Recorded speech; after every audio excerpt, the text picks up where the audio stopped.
around a century, superhero comics have been a staple of popular culture. Among the most recognizable comic book characters is Bruce Wayne, also known as the Batman. Debuting in Detective Comics 27 in 1939, Batman has retained immense popularity throughout his 84 years of existence. However, in recent years, that popularity has been accompanied by disparate, often bizarre takes on the character, both within comics and adaptations themselves, and from external sources, like articles, blogs, and video essays. Batman has been both a mouthpiece of and scapegoat for such topics as fascism, police corruption, and wanton brutality. Yet the true character of Bruce Wayne could not be more opposed to these ideals. The dictionary defines fascism as political philosophy, movement, or regime that exalts nation and often race above the individual, and that stands for a centralized autocratic government headed by a dictatorial leader, or a tendency toward or actual exercise of strong autocratic or dictatorial control. Examples of fascism throughout history and fiction include the Third Reich, the Galactic Empire, the Decepticons, and Dr. Doom's Latveria. Typically, fascist regimes and their supporters are portrayed as antagonists in fiction, for good reason. So why is Batman not only a protagonist but a hero, sometimes called a fascist? To answer that question, we must look at the time period colloquially known as the Dark Age of comics. In the late 80s through the 90s, comics began to be what we would call nowadays edgy, with characters like Spawn, Venom, Blade, and Ghost Rider reaching previously unseen heights of popularity due to their darker natures. Many lighter-hearted superheroes also began to be portrayed in darker lights, and more horrific events were depicted, from the death of Superman to Nightfall and the Clone Saga. 3 stories in particular captivated audiences and remain to this day both famous and infamous: The Killing Joke, Watchmen, and The Dark Knight Returns. The latter is particularly infamous these days, especially due to its creator, Frank Miller's own ideology. Though he seems to have tempered over the years, for a time Miller's work contained many fascistic and often both misogynistic and racist overtones. That all came to its head in 2011's Holy Terror, an anti-Islam propaganda comic starring a Batman-esque character known as the Fixer. This comic received well-deserved vitriol, and cast many of Miller's earlier and subsequent works in a much grimmer light. The Dark Knight Returns stars a much older Bruce Wayne in the not-too-distant future. He has long since retired from the cape and cowl, and finds himself dissatisfied with the current state of his world. Any longtime fan of Batman will notice some differences in this version when compared to most of his portrayals. He refers to his partners and sidekicks as soldiers in some war. He is portrayed almost as some messianic figure, freeing the people of Gotham not only from crime, but from their sin. This Batman sees himself as not only Gotham's, but the world's only hope for salvation, and trains his followers, the Sons of Batman, to be an even more forceful police force than the GCPD. He is militaristic, brutal, and unforgiving, and very, very un-Batman-like. He doesn't even grieve when Alfred, his faithful companion and confidant, dies of a heart attack. He treats the memory of Jason Todd flippantly, stating that Jason's death honored him. The sequels took this characterization further, with the third one even being entitled The Master Race. Miller would write another Batman story sometime later, All-Star Batman and Robin, in which these characteristics were heightened even further. If one's only exposure to Batman were these comics, it is understandable why they might think of him as a fascist. Nonetheless, this portrayal of Batman is in many ways an insult to the character. Batman does not see himself as some messiah, nor does he see his allies in his crusade on crime as soldiers. He certainly does not espouse ideals of totalitarianism, dictatorial supremacy, or economic and social regimentation. He just wants to end crime. And he doesn't seek to achieve that goal with an army of fanatical followers, but with willing allies. Telling is Batman's refusal to kill, his infamous one rule. Unlike fascists and even many vigilantes, Batman does not see himself as judge, jury, and executioner. He is a detective and an enforcer of the law. Not his law, the law of the United States of America. The only difference between Batman and an actual cop is that Batman took this responsibility unto himself, and was not deputized by the city or state. And considering the state of Gotham's police department and the level of corruption in the city government, I, for one, don't begrudge him that. Which brings me to... Gotham is a city whose crime rate would put any real-life city to shame. When Batman started his crime-fighting career, every corner of the city was in the pocket of the mob. The mayor's office, the DA, and especially the police could not be trusted, with the exception of James Gordon. Not only was crime ubiquitous, it was allowed to flourish thanks to negligence and complicity on the part of those who were supposed to be the city's defenders. Then came Batman. At the beginning of his career, he near single-handedly dismantled the mob. Carmine Falcone, Salvatore Maroni, Commissioner Marion Loeb, Detective Arnold Flass, and other corrupt figureheads were jailed, exposed, and otherwise removed as a problem. Under Jim Gordon, the GCPD began to flourish. Police brutality and mob affiliation was rooted out and punished accordingly. Hopefully, one could see from this string of events that Batman is in fact an enemy of police corruption, not an advocate of it. Of course, where one problem ended, another arose to take its place. The remnants of the mob were swiftly overshadowed by the birth of the supervillains, criminals who the police could not face alone. Thus, Batman became the vanguard against threats such as the Joker, the Riddler, the Scarecrow, Bane, and Ra's al Ghul's League of Assassins. Against these more dangerous foes, Batman had to resort to more forceful methods. This, of course, leads to accusations of. In Batman v Superman, Tim Burton's Batman, and other adaptations, Batman is not opposed to usage of lethal force against both supervillains and standard thugs. Even in adaptations where he refuses to take lives, his methods are often painted as, "Oh, I'm not gonna kill you. I'm just gonna hurt you. Really, really bad." Putting aside the failures of adaptation, Batman is not some thug who leaves every criminal in his wake in a body cast with 72 concussions. Many will point to the Arkham series of video games with Batman's infamous bullet punches, and the myriad of brutal takedowns players can indulge in as evidence of Wayne's savagery.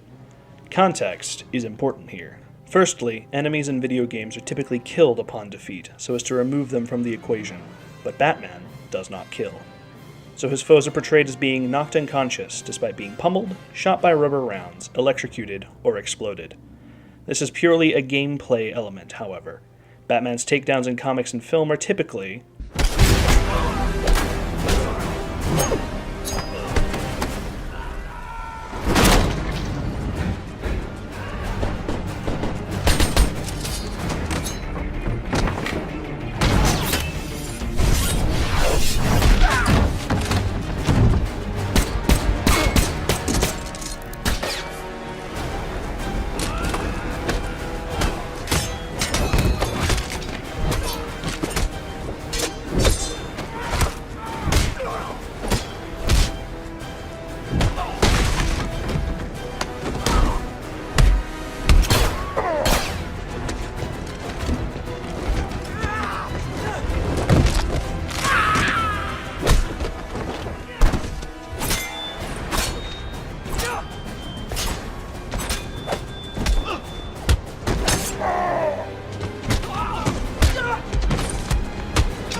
Note, I said, typically, far less brutal.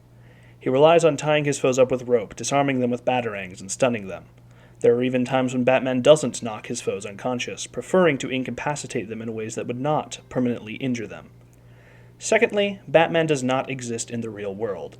As such, suspension of disbelief is required.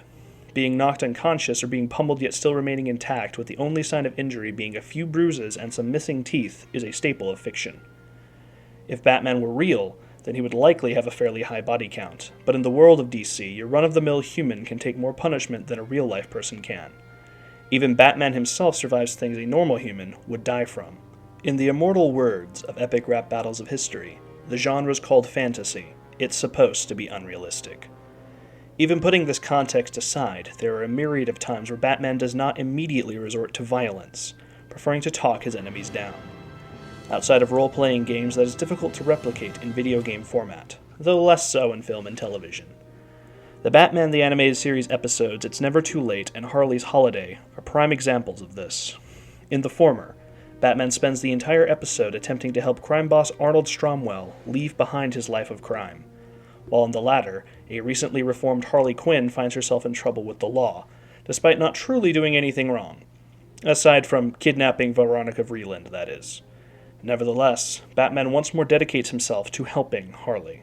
Throughout the series, he attempts to help Harvey Dent overcome the big bad Harv persona, despite Harvey's constant relapses into Two-Face. Even in Arkham City, Batman says to Joker, "Do you want to know something funny? Even after everything you've done, I would have saved you." This mercy extends to the thugs and henchmen too. Sometimes a glare from Batman is enough to get them to back off. Somebody in here?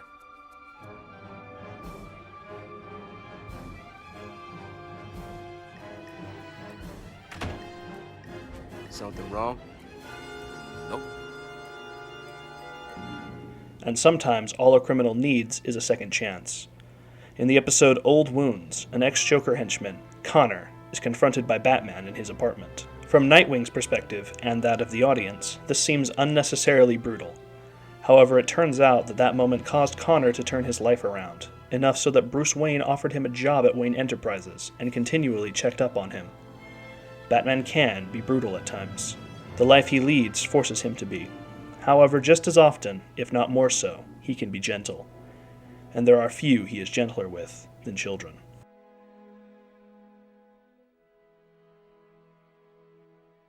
There is a quote that says, "If you can't see your Batman comforting a child, you haven't made Batman," or words to that effect. Remember, the entire reason Bruce Wayne first donned the cape and cowl was to prevent what happened to him from happening to other children as much as possible.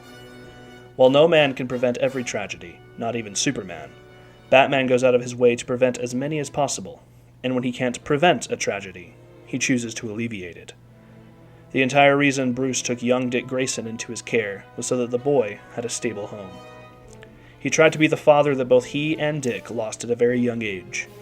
Of course, like any parent, he made mistakes, but molding Dick or any of his successors into child soldiers was not one of them. The mantle of Robin was typically one Dick chose, despite Bruce's objections. In Justice League Unlimited, the League found Metropolis under threat from the psychic and reality-warping powers of Ace, a young metahuman girl. Reality was becoming more unstable by the second, as Ace drew closer to her demise. The only way to prevent the city from being overwhelmed by the ever-changing reality was to end Ace's life before she could succumb to her fate. Much to everyone's shock, Batman volunteered to carry out the deed. However, it soon became clear that Bruce did not intend to harm this little girl in any way. Much like himself, Ace had had her childhood unfairly stripped away. Unlike himself, however, she had no true support system like Alfred or Jim Gordon. Thus, he instead chose to sit with her as she faded, comforting her as death approached. If Batman sees a child in need, be it of encouragement, comfort, or aid, he will always, always take time out of his day to care for them, so long as the city, or world, is not in imminent danger. Frank Miller once called Batman the purest hero who ever lived, and though Miller's own portrayals of Batman spit in the face of that description, it is not far from the truth. Bruce Wayne endured a scarring tragedy at the age of 8, and instead of going down a path of personal revenge, he chose to instead be an avenger of the downtrodden, defender of the weak, and guardian of the helpless. He strikes fear into the hearts of criminals, and hope into the souls of the innocent. One of his most popular titles is The Dark Knight. Never has there been a better descriptor for Batman. In fairy tales and fantasy stories, a knight is a symbol of honor, courage, and righteous fury. One who upholds the weak and undoes the wicked. That is Batman. Not a perfect man, but a good one. A broken man simply trying to make the world a little less awful. He is not a thug. He is not a fascist or a dictator. He is vengeance for the innocent. He's a silent guardian, a watchful protector, a dark knight.